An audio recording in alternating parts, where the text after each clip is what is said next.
Okay, team, next up, it's the evidence from Mrs. Felicity Huston on the functioning of government, miscellaneous provisions bill. She's going to go. The agenda item is being recorded by Hansard. I'd like to... come on in, Felicity.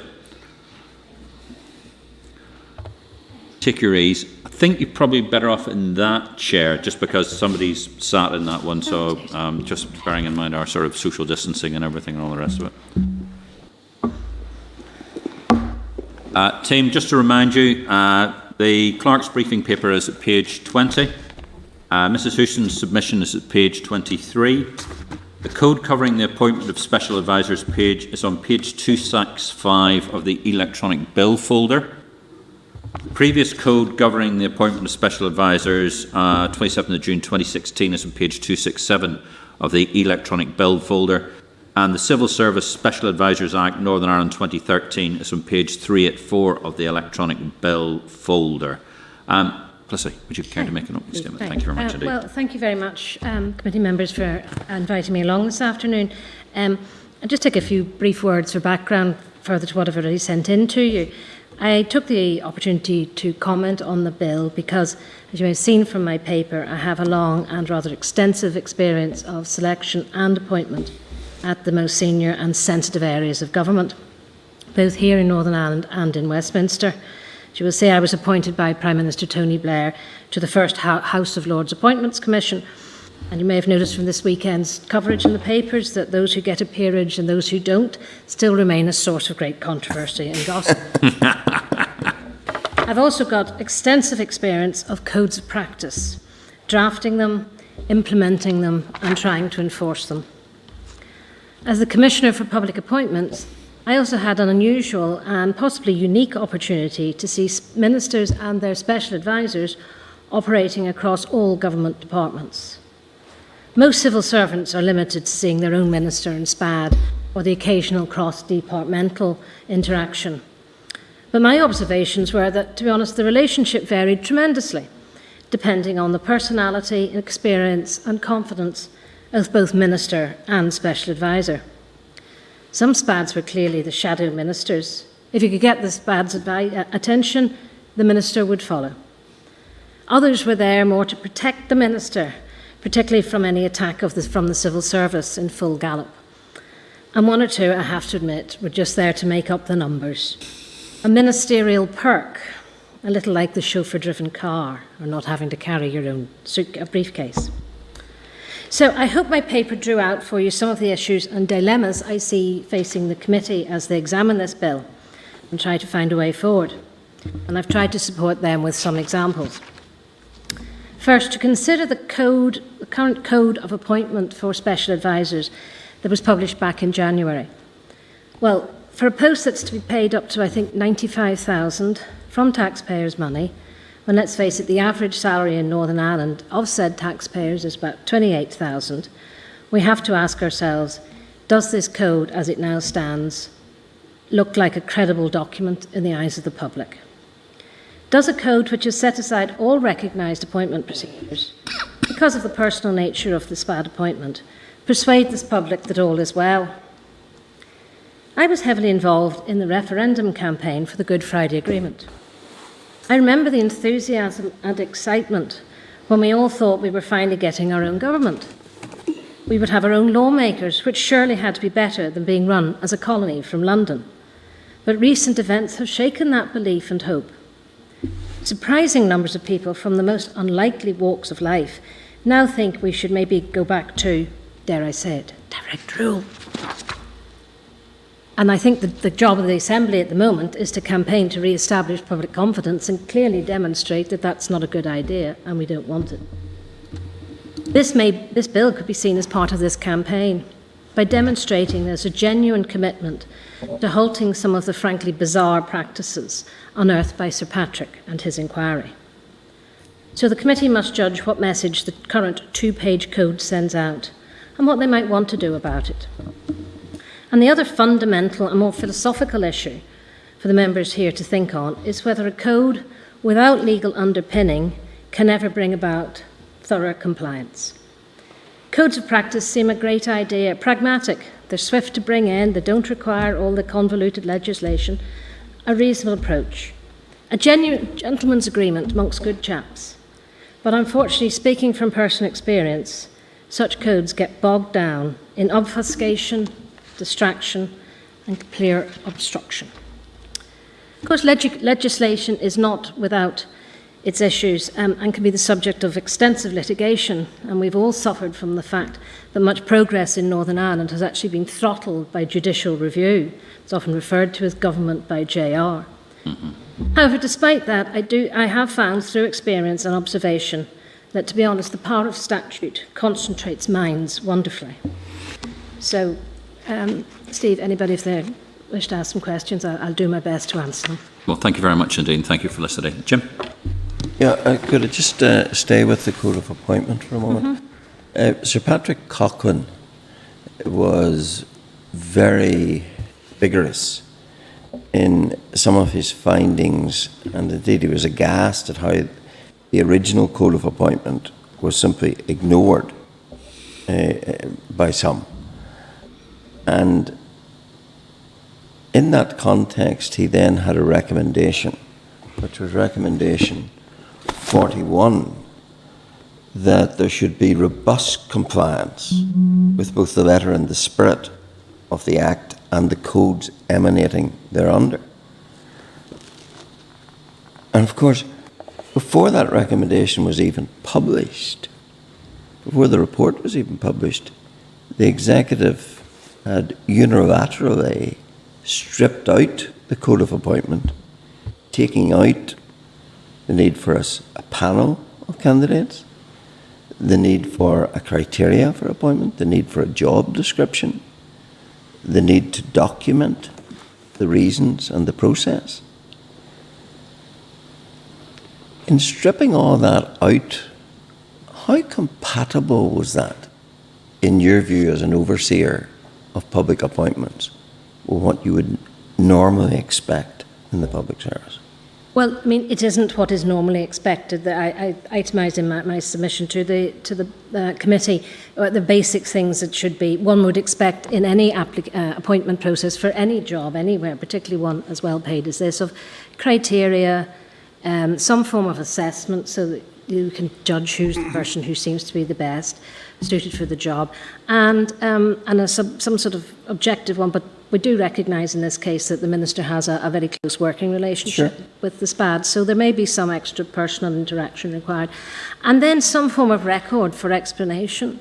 Because, I mean, the thing I was struck by when I watched quite a lot of Sir Patrick's inquiry, and some of us were more junkies of it than others, I confess, was who are these people, these special advisors? They were trotted out, many of them, and one can't help but think, as I'm getting older, goodness, those are young lads. How did they have the skills and experiences? I wonder why they picked them. And some of them had been in their jobs quite a while, and some seemed to have come straight from university. And, you know, for a taxpayer, never mind somebody who has a particular interest in this, it kept striking me, how did these people get these jobs? Why was it him and not somebody else? And I think that that's one of the problems of leaving out these fundamentals, and particularly some sort of explanation of why X is appointed, what they're bringing to the job. And that's one of the things that is lacking. And I mean, the code has just been stripped back to, and the minister shall appoint, and that's it. So when I drafted the bill, the old code was in vogue. And I must say, even I didn't expect that it would be stripped back the way it was. So I'm contemplating an amendment which will put a statutory requirement to insert many of those things back into the code. Would that seem like a good idea? Well, given that if we have then the philosophical discussion about codes and whether we end up having to have them statutory rather than advisory, it is, I think, it would provide tremendous confidence for the public if they thought that appointments like this, there was some evidence, some sort of process could be seen, and some sort of evidence was there of why X or Y had been appointed. And it doesn't have to be very, very detailed. I mean, these can be fairly broad things, as I have suggested there. Criteria for selection, which encompasses the skills and experience required to do what is a very, very demanding job, we all recognise. An opportunity for the candidates who are considered to actually demonstrate whether they can do this or not, and that can be done in different ways, but often initially an application form.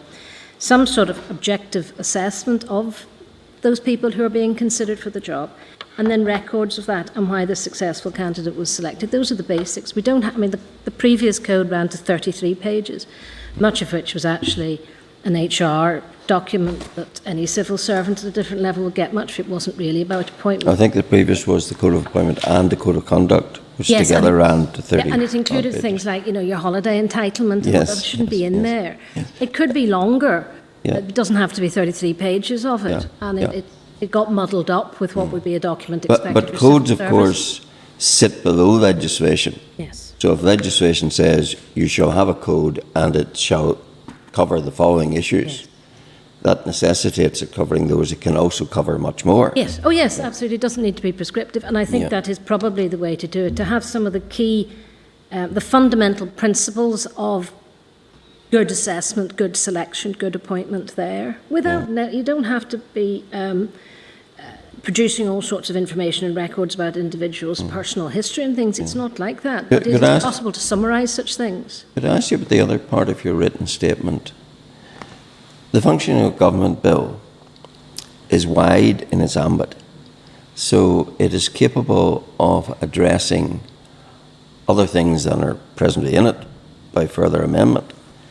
You drew our attention to the fact that you held an office as a Commissioner for Public Appointments, which, in your view, wasn't sufficiently independent, didn't have the powers that, say, your Scottish statutory appointed counterpart had, couldn't stop a competition if it wasn't being run properly.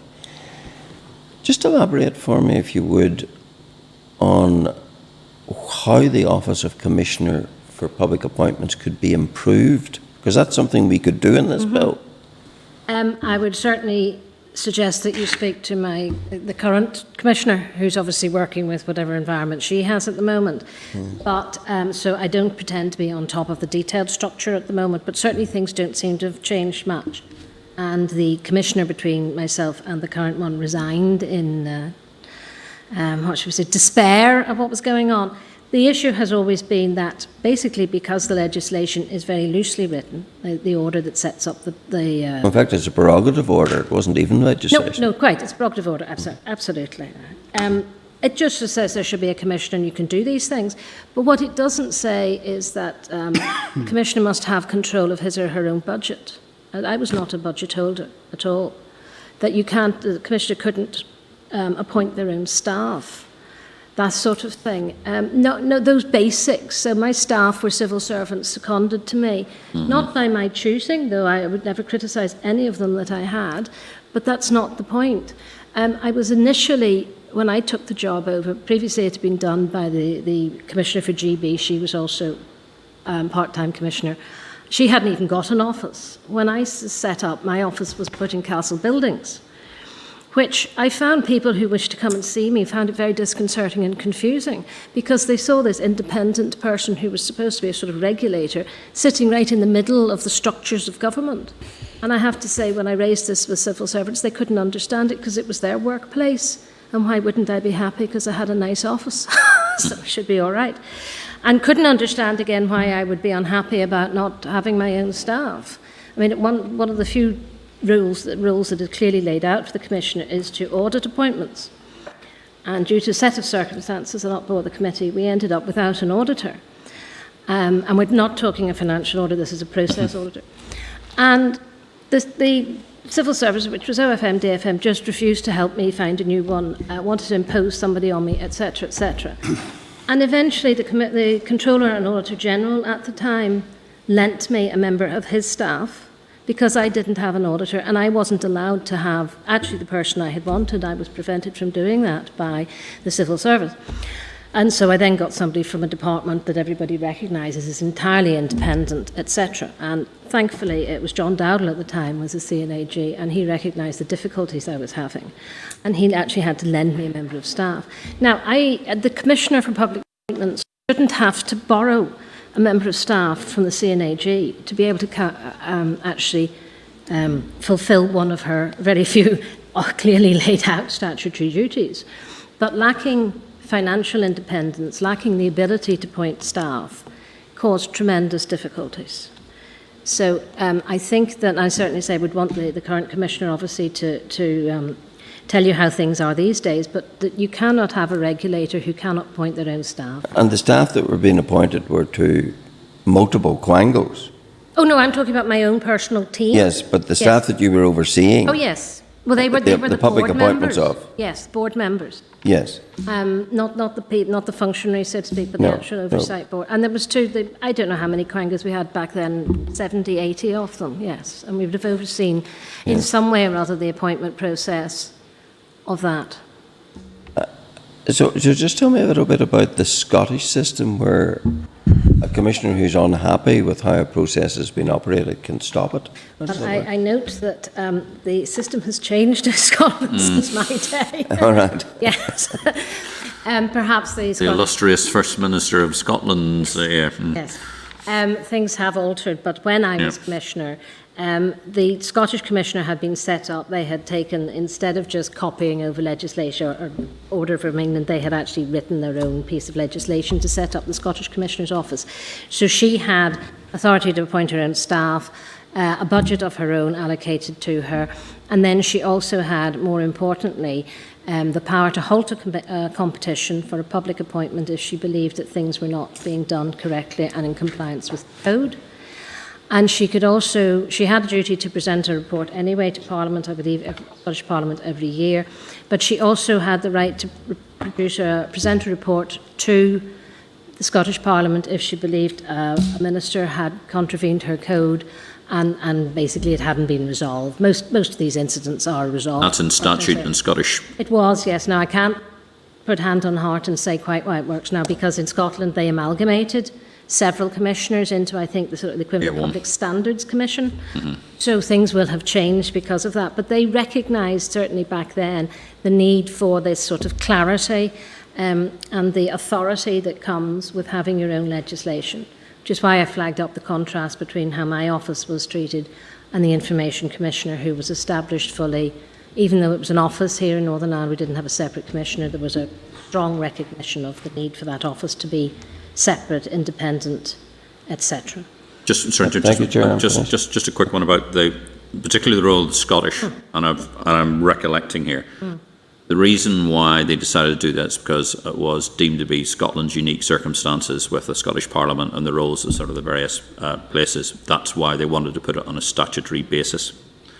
We have heard from the Permanent Secretary here, David Sterling. He referred in his evidence about 4 or 5 times in the same session. He referred to the unique circumstances of Northern Ireland.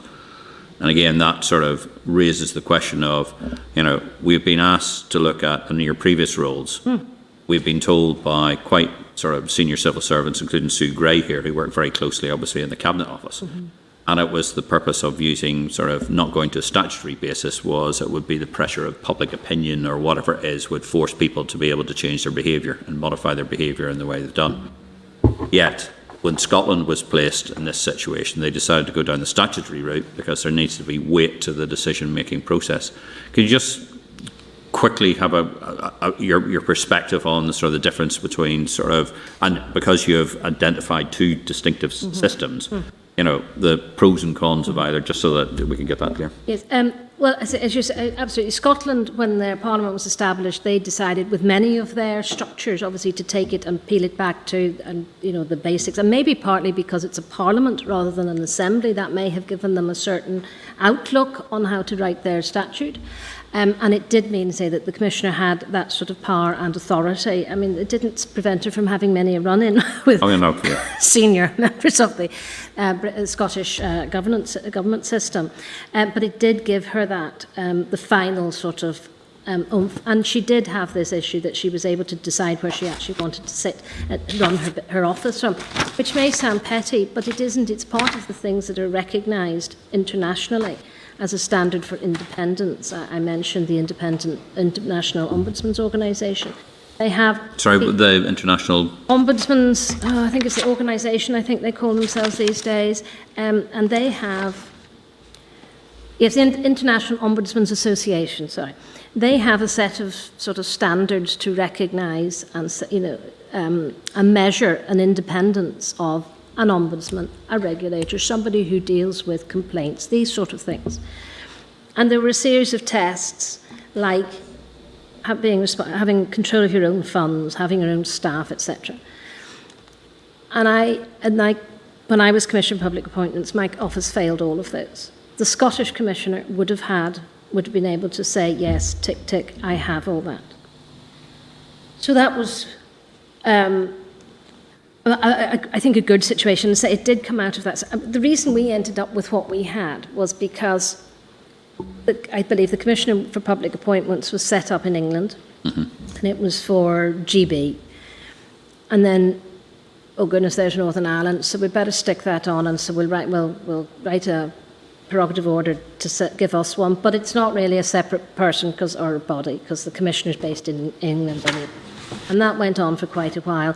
And then when it was decided, Peter Hain appointed me. Forgive me if I can't just remember the particular structure the Assembly was going through at that point, but he appointed me. It had been decided that there would be a separate Northern Ireland Commissioner, and I was appointed. But nothing was ever thought about, do we need to look at the legislation, etc. It was just sort of left. And then, I mean, to defend the FM, who would think I would say that, they were kind of left with it and no particular guidance as to what to do about how this commissioner should be looked after, run, etc. So it was just left like that. But it did mean that we struggled along. And there's this constant issue of whether your code we have to follow it or not. Special circumstances, or as I said, it can just be set aside. I think in Scotland there were less issues like that at the time. I think there would have been more respect for what the Commissioner in Scotland was trying to do, that sort of thing, because ultimately, there was her piece of legislation. It's a force of law behind it. And that helped, because whereas I just got constantly being told, that's outside your remit, like frogs. But nobody ever could clarify quite what the remit was. And I wasn't allowed to take independent legal advice, nor was I allowed to use the government legal service to look to see what my position was in certain things. Well, if you can't get independent legal advice and you can't use the government's legal service, what could you do? Exactly. Argue and see, and then they would often I would be told, well, I'm sorry, but that's legal opinion is that. And you don't have the money to do that. In fact, you don't control your own budget, so you can't take legal advice. I used to go and talk to the Attorney General sometimes. That wasn't an official response. He did occasionally help by replying to a letter to me, but that's not the same thing. So stuff like that went on all the time. And I think some of it came from, say, the lack of statutory authority, and then a code rather than legislation that the power of legislation. And the Code of Practice for Public Appointments is a code for ministers to use, and of course the civil servants by way of working for the ministers. But in England at the time, the ministerial code said that if a minister failed to follow the Code of Practice in England, he was in breach of the ministerial code. We didn't have that in our ministerial code here. So there was even less pressure within the system to comply, because there was no sanction of any sort. When they didn't follow the Code of Practice for appointments, it was just, as I've said, a flurry in the press, maybe some embarrassment, and then we moved on. Thanks. Matthew? Thank you, and thanks for coming and giving evidence. You've talked a bit about public appointments and your experience as the Commissioner. Do you think Spads are public appointments or political appointments?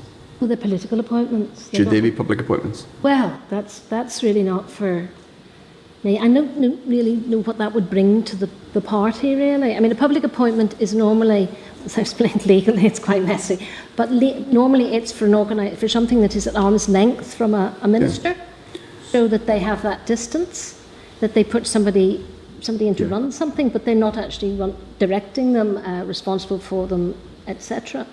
I'm not sure what it would bring to the party to make them public appointments as such. Understood, but the implication of your evidence is, certainly the oral evidence today, is that SPAD appointments don't meet standards for public appointments. Oh, any appointments. I mean, this is not just public appointments. I mean, I don't think within the Civil Service Commission they meet the standards that we expected. They wouldn't meet the standards that, you know. As in to be appointed a civil servant through recruitment. Do you think, so you talked before about Westminster and comparisons with Westminster and direct rule as well. Do you think I presume you don't, do you think that we should be reverting to direct rules? No, as a that's general why I principle? said I dare hardly mention it. I just mentioned that it had become quite an issue before Indeed. the Assembly came back, and it is one of the remarkable outworkings of the lack of confidence the public has in the Assembly, that more and more people were starting to say, and I mean that we should go back to direct rule, and I mean I think it would be a terribly bad state of affairs. But you would accept that SPADs are not, in a sense, SPAD appointment standards are in effect roughly the same in Westminster as they are here, in that they don't meet the standards you've talked about. No, I don't know how they're really appointed in England at the moment. I mean, I see from reading the research papers and so on, the Prime Minister is ultimately responsible for the appointments. And it has always been one of those mysteries how special advisors get to where they are and why they are throughout the country. But I do think that this is, as we're saying, about an opportunity for Northern Ireland to do it better. So what you're effectively saying is that Northern Ireland should go further than really any jurisdiction in, I don't know about continental Europe, but it would sound like, I'm fairly sure in the Republic of Ireland there's no, it's roughly the same in that they're political appointments, and as we've talked about in GB, particularly at Westminster. So you're saying that basically we should go further, we should be a model. Well, I think that would be a very good idea. And I mean, we have to remember the context in which we are looking at this, when the curtain was pulled back, what we found out was going on. And within the special advisor environment, due to the RHI and so on. So I think, it is an opportunity for us to say, right, we recognise that things haven't been done as we. How would you go about, given both the Westminster SPAD Code of Conduct and the new one that was introduced here earlier this year, specify that a SPAD is appointed as a political advisor, someone to advise a minister on how to handle their party, what political issues they need to face, stuff that really, the implication is that you basically have to understand the content. I'm a member of the SDLP, I'm an fairly recently, I'm an SDLP MLA as of the last few months. I would hope that if I'm I don't think I'll ever be in a position to appoint a SPAD, but if I am, or if someone else in my party was, or in any party, there is the broad understanding that that person, whether they're a member of a party or not, they need to understand the complexities of that person's political context. Would it be quite difficult, do you think, to write that into an acceptable? How do you write that into a conventional appointments process, if you see what I mean? Given that most appointments processes now tend to say, filter that out, as it were, for very good reasons in terms of equality and all the rest of it. But if you're saying that in order to be a SPAD for the Conservative Party, or for the Labour Party, or for the SDLP, or for TUV, or any other political party, you have to meet the appointments that you would have to meet for example, the Civil Service Code, which requires no discrimination on the grounds of belief or... Do you see what I mean? Is there a contradiction there? This is why the code does have to be different for special advisors, because we've always accepted that they are political. They are not. They may be civil servants for the terms and conditions, and who pays them, but they are not functioning in the way a civil servant normally does, with the disinterested role that they have. So it is necessary. I mean, it's also. It was always with public appointments, the minister on the advice of his civil servants to decide on the criteria and the special skills, etc., that he or she wants for the people they're about to appoint. And that would be the same here. And a minister one would expect them to appoint people who have similar political views to them. But that's up to them. And it's not unrealistic to be able to write a criteria about understanding how a political party works, whatever their policy objectives are and so on. It doesn't mean that they have to have actually, signed up to them exclusively to be able to understand them. But it is very much a ministerial decision, that sort of thing, about what they want. But I mean, I think when I used to, many years ago, worked with Damien McAteer, who was Seamus Mallon's first special advisor. Damien was a well-known economist. He was also worked in business, etc. He ran his own company. So it was quite obvious why Damien had been Seamus Mallon's special advisor. You know, he was a man of great experience and eminence, and had great ideas and so on about how Northern Ireland might be improved. So, you know, that sort of made sense. And this was in the very first days of appointments when really, you know, as far as I know, Seamus may only have had one special advisor, which is very different. But those sort of things are, you know, when you're the Deputy First Minister and you're trying to set up a country almost, you might want a specialist economist who would know about it, but also understand the context in which Northern Ireland is functioning. So those are the sort of things you might be looking for. What you're saying is really then that part of the fraying of public confidence is they just see people who are appointed without qualifications. That seems to stray into a broader question, less about conduct and more about experience and. Well, it's part of it. It's part of the public. The confidence issue, I keep using that phrase, but you know, the public don't understand how these young men, as they were to their eyes, have been doing these jobs, and they're so well paid, and goodness, they didn't follow the codes, and apparently the conduct was very strange. And why were they there? And it's not an unreasonable thing for people to ask. You know, when you look at a senior civil servant, you know that he's or she's been in the job for years, and there's their career and so on, so you can see most of the time why this is the permanent secretary and he or she's got to where they are. But these people, many of them seem to have come straight out of university. And I think the public just thought, what? Whereas if there was evidence that these skills that they had were recognised, they had done their research in, I don't know, green energy schemes, shall we say, for the sake of argument, and had experience in that sort of thing, then maybe people would understand, or they had, I'm going to start harder and harder to come up with examples of sort of speculation of what it might be, but those sort of things. It's just asking for like an explanation as to why, not that you picked the wrong person or we're going to argue with it, but this is the evidence. Two more very brief questions, Chair, for me. Yep. Your length questions are normal short questions. They'll be shorter than the normal. Just as a very experienced ombudsman, how do you think you would have handled a complaint, for example, if it was in an enhanced public appointments or ethical standards commission office in Northern Ireland, which is what they have in Scotland? It sounds like you're advocating that. How would you have handled a complaint about the most powerful advisor of all driving across the country in the middle of a public health emergency and being seen to undermine confidence? Presumably you would think that's a pretty shocking. Oh, I'd have recommended he was sacked. So that's a good short question, short answer. And my final question is about the Ethical Standards Commissioner in Scotland.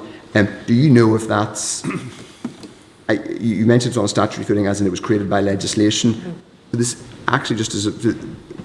The Commissioner of Public Appointments at Westminster is, I think, also created by an order in council, Peter Riddle, and he may be someone we want to take evidence from. Just a thought. But the Ethical Standards Commissioner in Scotland, you say they were created by legislation. Do you know if the code that they enforce or the codes that they enforce are in statute or just No, codes? I'm sorry, I don't know. So there's been a lot of reform and change in Scotland in the past few years, so I'm not on top of the details of that, no. Okay. Okay, Paul? Yes, thank you. Thank you very much, Felicity, for your attendance here. It's been very informative. I have a couple of angles to go at here. It's probably been covered anyway with the range of questions you had, but one was on the merits of an appointment. Whereas we've always sort of been concentrating on the conduct of someone or an AM post. Yes. But the merits of, so we're clear that it is a political post, a political appointment by the political party or a minister to be a SPAD for that minister. And I get that, and I get how it wouldn't work for civil servants to be in that space. It would undermine the civil service, if anything else. Well, I think what you're trying to suggest is that, or what you're suggesting, sorry, is that there basically has to be some sort of pro forma filled in as to the rationale for that appointment, whether it be in merit, experience, qualifications and specialities. Just something to present to the public. Yes. Would that be right? I think as a bare minimum, absolutely. I mean, one of the changes I did bring in when I was Commissioner for Public Appointments, and these are about quangos, obviously, rather than Spads, was that there had to be a note of the reasons why the Minister had chosen the individuals he did or she did to appoint. Because previously nobody had any idea. And actually that was as much for feedback for the unsuccessful candidates as for the public. It obviously wouldn't have often been in public domain, but it could be if required, but it was really for that. And it is that, it's about the rationale, and the minimum, I think, should be some sort of biographical note that explains why this person is the person that the Minister has decided is the person to work with. I would like more than that. I think that the code should ask for, as I've suggested, the minimum of criteria, which, it gives a Minister an opportunity to think about what they would like as their SPAD, because we did hear in the RHI of ministers just getting doled out SPADs. Yeah, they're having this one and that one's over there, and that's not how it's supposed to work. It's supposed to be a working relationship where people can work together for a positive outcome for the minister in his or her job. So I think the minister, given the opportunity to look at the criteria and actually think, well, I would like a special advisor who, I've got some ideas here, our new policies are going to be about this, and I would like to have somebody help working with me who knows about this. Imagine if Minister Swan at the moment has decided to try and sort out our problems with social care. He might decide he would like a special advisor who actually knows about it, has worked in it, or has done a lot of research on it, or something like that. So you're not just having a complete generalist or somebody who actually knows nothing about it but has come in from a geology degree. I guess one of the firm. That's the sort of thing that actually having it laid out gives the minister almost an opportunity to think about it. It's a positive thing for them. And then for the whole issue is how you find your pool, and that one is a complicated one in this particular environment. But then people who are asked, would they be interested, they can then, some way or other, in a short application, demonstrate what they've got going for them. So you're actually suggesting, though, that there be a recruitment exercise? Well, I mean, that's one word for it. They are recruited special advisors. They just don't wake up one morning and find themselves sitting in an office. They have been recruited or appointed, selected. What does the word mean? And shouldn't ministers have a chance to look at one or two potential advisors, which is what a recruitment exercise could be called, and then say that's the one, he or she, that's the very one. I really like that policy paper they wrote a couple of years ago on how we should fund social care. That's the one I want. It strikes me, though, with that process, that it seems to me most SPAD appointments throughout the democratic world is that you have to have a really deep and meaningful relationship and trustworthy relationship with your minister, SPAD to minister, SPAD. So there probably have to have been a knowledge, at the very least, of the person before they were appointed. And I don't know if a political appointment like that could be pushed through a churn of a recruitment process where there would be losers. If you're a minister and you wrecked your brain as to the expertise in the country on a certain subject like energy. So I'm interested in energy, so I know a lot of people, a lot of players in the energy game. You would imagine me as a minister going to one person saying, look, would you want to be my SPAD? I think you would bring something to it. And he would say, no, I wouldn't want to get anywhere near it. And then you go to somebody else or she and you ask them until somebody says yes. But you wouldn't really want to advertise, I'm looking for a SPAD, please roll up. You know how you... Yeah, it is one of the difficulties. It's because of what's referred to as the pool, where you find these people and how you get them to come forward. But even the previous code did say that there should be a selection of candidates. The minister was supposed to consider candidates. So even back then, there was an expectation that there would be some sort of judgment of that. If that is impossible, politically, it's seen as impossible. The ministers don't want to be seen picking. then the minimum has to be some sort of written note of why this individual is meritorious enough to be paid £95,000 a year. I understand. Yeah. Can I take you into the world of Quango land again? You were the Commissioner of Public Appointments, but you've demonstrated today that you weren't really independent. You had an independent mind and an independent voice, but ultimately if you don't own your budget, can't control your budget, and even if someone can tighten that budget string on you, you have to argue if there's a real level of independence there for fear of them taking money off you. Absolutely. And that's something that worries me, even in Quango land today, where you have very powerful, or you should have very powerful influential groupings out there who can do a very good job for the consumer. And, you know, implicitly the department could phone them up and say, look, they should be commenting on that, but really have the expertise. Well, to me, that's an implied threat. Yes. You know, be careful what you're saying here. The budget might be coming up next year. So you lose a degree of independence if you're fearful of that. But how was the process? Because my mind tells me that it's the Minister that appointments onto Quangos and boards. So what was the role of the Commissioner for Public Appointments? The Commissioner sets the standards, writes the code of practice for appointments, which are a set of standards which are to be used for all relevant public appointments, which, as I said in my paper, can be complicated enough. And that's the role. And then to oversee its implementation, provide advice to ministers and civil servants on how it's to be implemented, to deal with complaints where the code hasn't been followed, to audit competitions, i.e. look at them to see if they've complied with the code. And also, things have changed a bit, but when I was Commissioner, many of you will be aware from any form of recruitment process nowadays that as well as the people who work in the area, there's often an independent person sitting on the board or a selection panel to bring absolutely independence, a fresh eye, etc. And when I was Commissioner, I was responsible for the allocation of Commissioners' assessors, 2 panels, to sit there to be the person that would try and ensure on the ground that the code was being applied. So that was another role of the Commissioner, and it meant that helped the job, knowing what was going on at selection stage. And those selection panels then would come up with a number or a pool of names? No, it was up to the Minister. The Minister could either say, if he was a chair, say that they were looking for, I'd like a pool of names, or just one. Okay. So that's a ministerial decision. And then a pool of names, but very often it was a pool of names of people who had passed the necessary threshold of assessment. And then the Minister would decide of those people who he or she wished to appoint.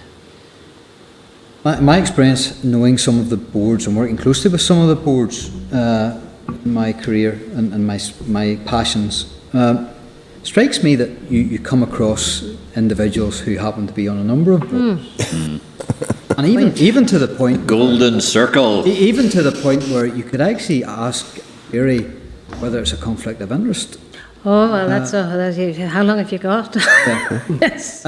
Is that something that I'm asking you, is that something you've experienced of and was concerned about even back then? It's a problem of people are convinced that certain people are sitting on loads of quangos. What it tends to actually be is that they move from one quango to the next.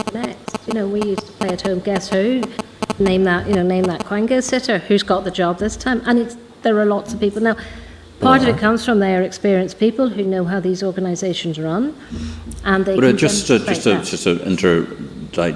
interrupt there just slightly. Obviously, one of the things, if you write the essential and desirable criteria for every board member, that seems to read as a retired senior civil servant who happened to be a PUS grade. The only time that you're ever going to get any people who are going to be on those boards are retired senior servants at PUS grade. Outrageous suggestion. But am I incorrect? It is the problem, like appoints like. I mean, this is a fundamental issue with throughout recruitment selection everywhere, like appoints like. It is a fundamental challenge to say to the civil servants, who were normally people drafting the criteria, which the ministers would then agree, to say we have got to stop asking for somebody who's had 5 years' experience sitting on a board. Why? And 5 years within the last 10 years. But if you'd had 8 years, they would say, well, that's too many years. And you must have experience of, project management, and that would only be interpreted in the civil service understanding of what a project management was, or budget holding, or working with government agencies and all this sort of thing. And you just got the same things over and over again. And it was very difficult to try to get those who were doing the same thing to come up with new ideas. I mean, I used to unkindly suggest that they pulled the file out when appointment came down, blew the dust off it, and just reused it. So that's a little cruel, but it did feel like it sometimes. To bring fresh thinking is a real challenge. And do you worry that there is real conflict of interest whereby some of the most powerful bodies and semi private company relationships could well be voting boards for their own interests? I can only think of one. I think we're sort of straying slightly off the topic here, but I'll allow this one because I know exactly where you're There's going. one organisation in the construction business, which is by its very makeup, it's unavoidable, because the people who are on it have to have specific rules within the business. So, there is a real issue there. I mean, it's an institutional thing. It's not the fault of the individuals. The bigger problem, to be honest, Paul, is people who don't recognise a conflict. And not only do they not, but often very senior levels of the civil service do not recognise it. And therefore people were doing the most extraordinary things. And a very famous example from some years ago now was the Northern Ireland Tourist Board, when the chairman of it, they had a very large printing and publication contract, the Tourist Board, and the chairman ran a printing and publications company, and he got the contract. Not only did he get the contract, but he had actually ensured that other companies were not able to apply for the contract. I mean, that made it, because we had no assembly at the time, that made it to the Westminster Public Accounts Committee, who said they'd never seen anything like it in their lives. That's a very extreme version. I have to say, it didn't prevent moving on to other bodies either. But that's an extreme version, but that's one of the things. And it has been endemic and an issue. And I think civil servants just really can't imagine that people would do such a thing. And that's where we sometimes, a bit like some of the evidence we saw for RHI, where they did seem to be gobsmacked that people would take advantage of financial information that happened to come their way. So yeah, it's been a fundamental problem. My successor, the current commissioner, might be interesting to find out her views on how things are if they have got better.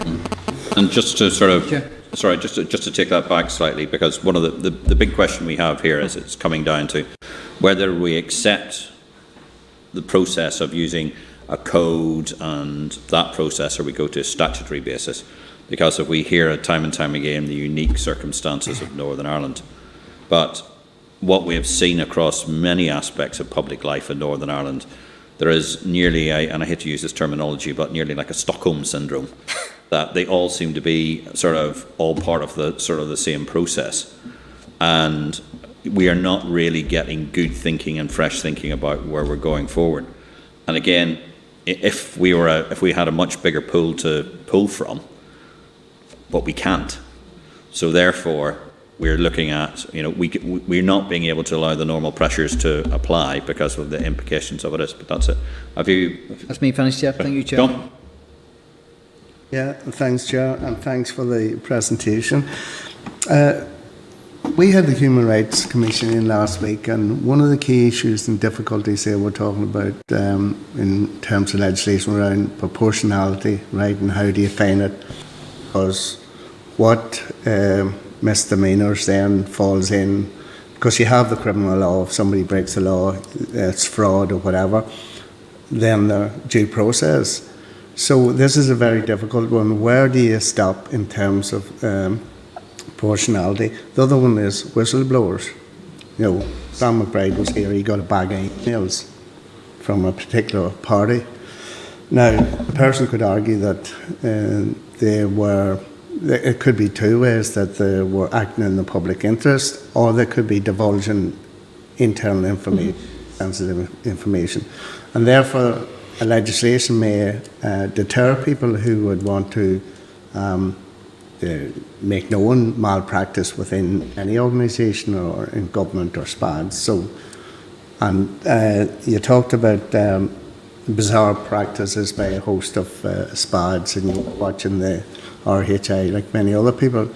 What difference would it make to the behaviour of those people who are dishing out information, acting on behalf of their friends?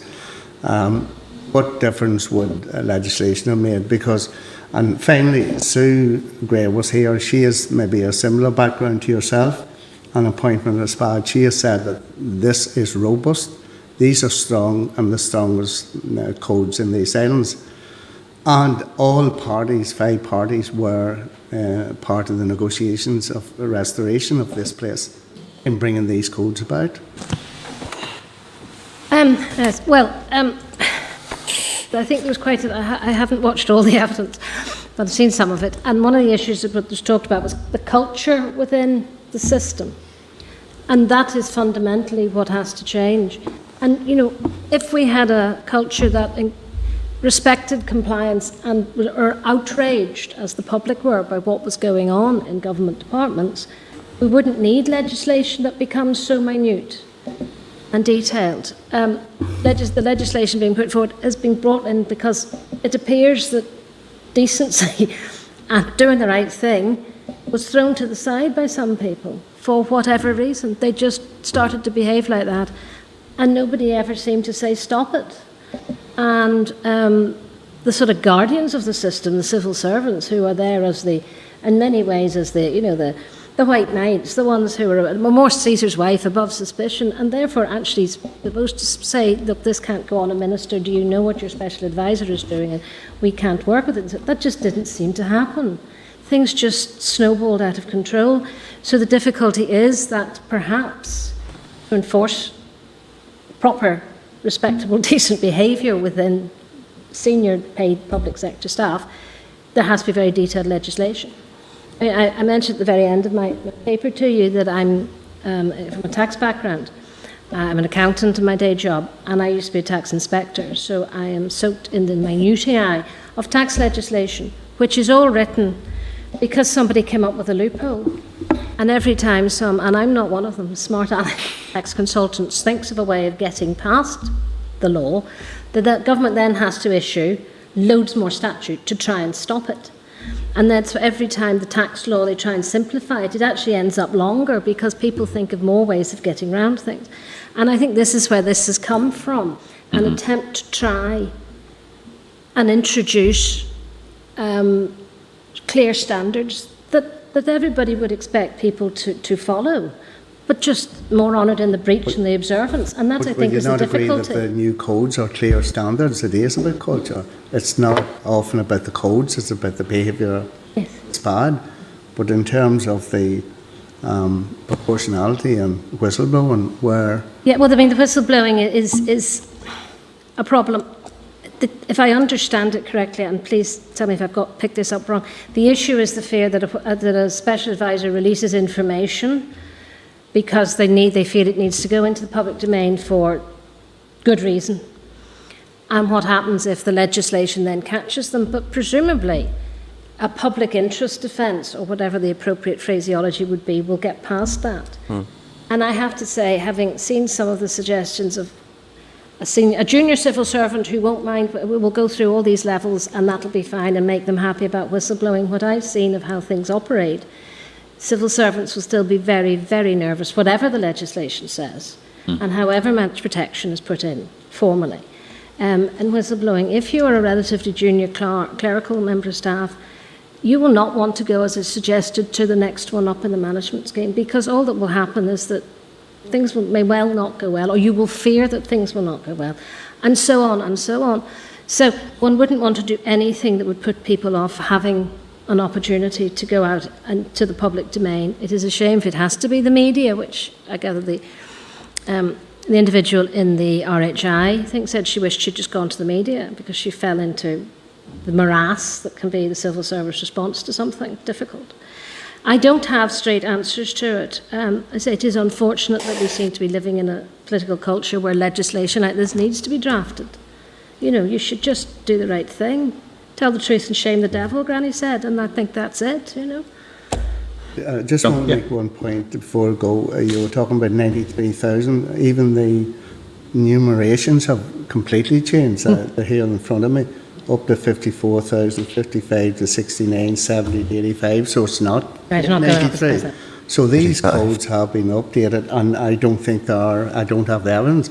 There are too many on the 85. I think they're on the middle code. So these have been updated and strengthened.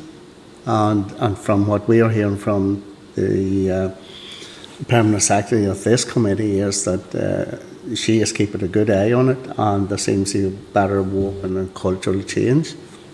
You know. I hope so. Really. Thanks, Chair. Chair, no problem. Pat?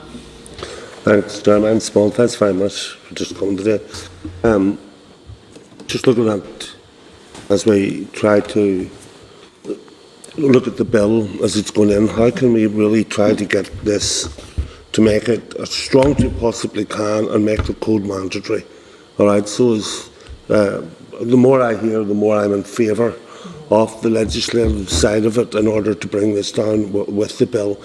It seems, are you of that same thinking? I am, yes, because my experience has been that codes that are there for guidance and to be applied unfortunately don't. Mm-hmm. Time is spent working out how to get around them. An example which I once upset the head of the civil service terribly with was a phone call we had in my office where somebody rang up and said, "We know who we want to appoint, now how do we get round that code?" That's enough for me, thanks. That's about it, Lisa. Yeah, so thank you all for showing you faster. You're very welcome here today too. And just a couple of points I'd like to just relate to. Much of the discussion there actually was on around appointment in itself. And I don't really think an appointment as such requires legislation. And that when one talks about, let's say, what was happening with the Spads in terms of their roles, and particularly in the RHI inquiry and so on, it wasn't as a result of their appointment. It was, as you have confirmed yourself, and I totally agree with you on this one, a culture. A culture, in particular, even say within a particular party, would say that where that seemed to be the name of the game. And irrespective of whether you have a code of practice or you legislate for it, if that culture persists, you're dealing with exactly the same problem. So that is what has to change. And in fact, if anything, in one respect, you confirm that as well too, in your role as a tax officer, that immediately you would have seen that when legislation was passed that established a particular practice, we'll say, in taxation, you had many a tax accountant or otherwise looking at ways to circumvent it. That was a culture. And that circumvention, it also then required additional legislation. So it was like a never-ending sort of process in a sense.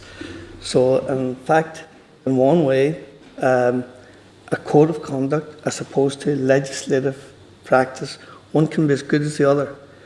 And in particular, if that culture pertains, then it undermines both of them. And it is the culture that has to be addressed. And I'd like to think anyway that in the case of the north of Ireland here, with the re-establishment of government, given the experience that we had when this house was closed, that they've recalibrated, they've reset their modes of practice, and hopefully that culture won't exist or won't continue to exist. So again, too, there's always that doubt that would remain there. Margaret. You mentioned about the appointments. I mean, the reason I'm talking about that is my particular expertise and experience with appointments. And it was one of the things that Sir Patrick brought up, that appointments were not following the code of practice at the time even, and I mean the ministers were quite open about that, and they just that was how it was done, and the civil servants were accepting that was how it was done, even though the permanent secretaries certainly knew better and should have been keeping notes of how things were being done, but then we found they didn't keep notes of anything. So that's where, and I think that it's a flow chart. This is the person who's put there, and then this is how they behave. So we start with how do you find the individual? How does he or she get the job? And then so that's part of where the appointment issue comes from. It's important that that's very clear, and then the behaviour afterwards. There is no answer to this problem of legislating to try and change. When does one take the risk? I mean, within the taxation world, I would say, in 30 years, nobody's ever come to me and offered to pay more tax. Taxation is something that if we just left it to be voluntary, things just wouldn't happen. And that's, people understand why they pay tax, what it does, what it provides for them within society, but still, it's very hard to write the cheque to HMRC or have it taken out of your monthly salary. So it is a real issue, and I think the things have got so bad that the Assembly has to be seen to do something. I know, and this is something, I know there's always that potential as well, but, can we risk another 5 years, maybe, of things going wrong again? After which the public will just say, a plague in all your houses. I fear that's where I think you have to come and do something and see what happens from there. And maybe a few years with this, then things could be rolled back a bit. But unfortunately, at this stage, I think legislation is your only hope, but I understand the dangers of it and the problems of it. I just make the point that whenever you say that no one comes to the tax accountant looking to pay less tax, but it's not the people that are coming to the tax accountant, it's the culture within tax accountancy in itself, and I say that at my own son is a tax accountant in another jurisdiction. Again, I come back to this very point. That's the culture is the important issue. Well, I used to sit on the other side of the desk as well, and nobody ever wanted to come to see me when I was a tax inspector either, oddly enough. I'm sure of that. Thank you. Thank you. Okay, thanks, Melissa. And I think just before we finish, that sort of sums up when you're talking about tax.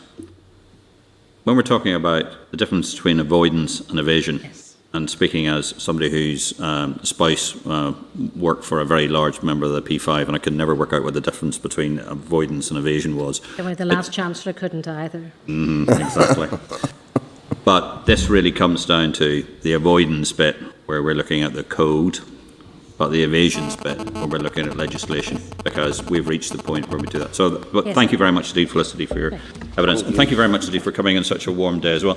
Do we have, if we have any follow-up questions, can we send them to you and ask you to start a response on them? Yes, certainly, at all. Thank you very much indeed. Thank you very much. It's been a pleasure to see you again. Nice Okay, to thanks very much Thank indeed. you. Yes, I'd be glad to get out of this rather warm room. Thank you. Yeah, thank you very much indeed. And on that note, allow me to... Sorry, go ahead, Jim. I was just going to say, I think Mrs. Huston threw up a whole new area about whether or not the public appointment process is adequate. Now, she confesses she may be a bit out of date. So I would have thought we should ask the research people to look at our evidence, and if there is any let's say, is there any change in the budget arrangements for that office? I don't know the answer to that. Find out, does all that she says still stand? Yeah. And if it does, I would have thought this committee might want to look at bringing forward an amendment to encapsulate some of that. Yeah, because and that was... I mean... This committee should be talking into the bill staff. Generally speaking, that was from the evidence that was being presented today. But that discussion, particularly around the public appointments process and the independence of the public appointments process, that speaks to the whole openness and transparency and the governance aspect And the functioning of government. functioning of government, which we're trying to consider. If we're How do you get around the culture? That was one of our lines. I mean, that was the first thing before the appointment. So that is valid. In that case, then, can we have agreement to ask Reyes to look at what she said? We content? Agreed. Yep. What are we asking for here? We're asking Reyes to look at the evidence that was given by Felicity Huston today on the issues around appointments. the public appointments, but also on budget and The independence. whole office of the, The office That of it. particular office, yeah. Yeah. That'll be a separate body of work in every respect from, say, what this, we have been considering here today, her evidence in relation to Mr. Allister's bill. yes, but my bill is so drafted that if we identify an issue that requires attention to improve the functioning of government, even though it's a new issue, such as this committee could adopt an amendment To look that they would specifically at that. propose to deal specifically with that issue, to add Listen- on to the bill. Melissa, the question is not whether we're adding on to the bill. The question is what she said. We need to research what she said, whether it's still valid. And I think that is germane to what our discussion is. Yeah, the only thing that concerns me in one respect is that, and I can totally appreciate that, nearly like it's a standalone issue in a sense, rather than it just being something that where we continue to roll on and roll on and roll on and get additions after additions after additions, you know. It reminds me of, we'll say, very often in a council meeting under AOB, as soon as one person raises an issue, it triggers off in someone else's mind another issue that is I've unending. known for many years sitting in the select vestry that as soon as we get to AOB, the meeting goes on for another 3 hours. Yeah. I've known that from bitter experience. Yeah. But I think the question here is raised, specifically look at the issues that she's raised. And I think that's probably important. Could I ask the clerk, is there any way of accelerating the Hansard in that portion of her evidence for raise? Because it seems to be taking about 2 weeks for the Hansard to appear. It is usually 2 weeks. I can see what we do, but I mean, they are very, very busy at the minute. They are as understaffed as anybody else. But what I can do is flag it up with Raise so that they can listen again. They can listen. Oh, yes, of course. You know, so Forgot they maybe- can maybe listen. that'll help. Yep. Yeah. Or we can- I agree. Also, so what Felicity said today, she did say that it's maybe not up to date. So I think That's why we need Raise to look at research it. is see what's relevant today and what weaknesses are today, even around the appointments and the policy. And she did say about, why do you keep putting 5 years experience on a board onto? So I think there's parameters there that could be broken down. Well, I do know there is the code that the office now operates to, her office is a 2016 code, so obviously it came after she did. So it may be some of the issues are covered, but I'd just like to know. Yeah. Okay. If we're content. Agreed. Thank you. Moving on to number 8, you'll be glad to know chairperson's business. There is no chairperson's business at present. Moving on to item number 9, correspondence. Items